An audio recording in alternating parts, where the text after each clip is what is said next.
fasting insulin going up and fasting glucose or HbA1c going up, there could be a difference of many, many years.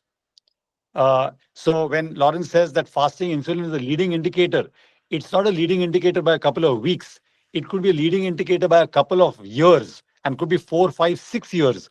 And so if we keep looking at fasting glucose and our HbA1c, we might be lulled into a sense of complacency where we think things are fine. But if we were to start looking at fasting insulin early, we'll start realizing whether things are already going off track. And remember, the term is insulin resistance, not glucose resistance.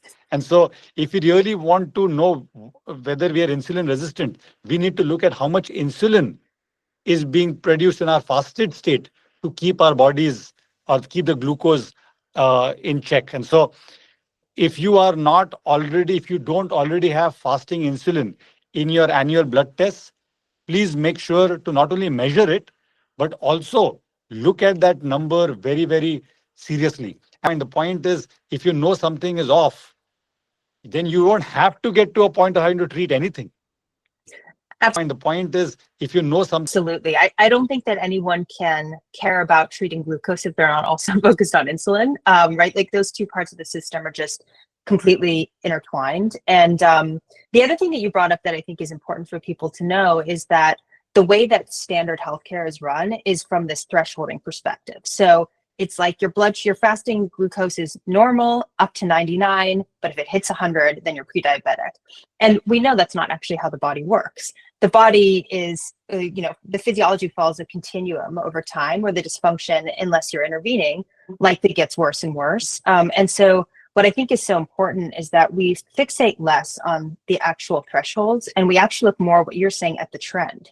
So really, like, what worries me, for example, I was recently looking at my mom's labs and I asked her permission to share this, but her fasting glucose has gotten up to 100 now. And I asked her what her physician said about that. And she said, well, she said nothing. And I thought, well, how is that possible? And I went back and I was helping her understand that when you look over time, her fasting glucose has gone from being in the low 80s and has just steadily ticked up over time. And so now we're at this point where maybe it's borderline a problem, but actually what you see in the picture of the trend line is an increasing problem with what's happening inside her body. And so I really think that this is something everyone can do. And luckily, most electronic medical records now allow patients to see their labs over time.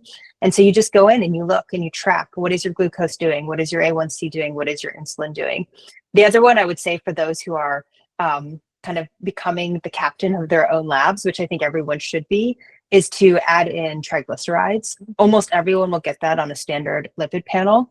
And triglycerides are actually a pretty strong metric for metabolic syndrome, metabolic health, metabolic dysfunction. And typically high triglycerides reflect an excess in calories, and often those calories are in the form of sugar and refined carbs. And so if you track your triglycerides in addition to those other metrics, you'll get an even more complete picture of what's going on.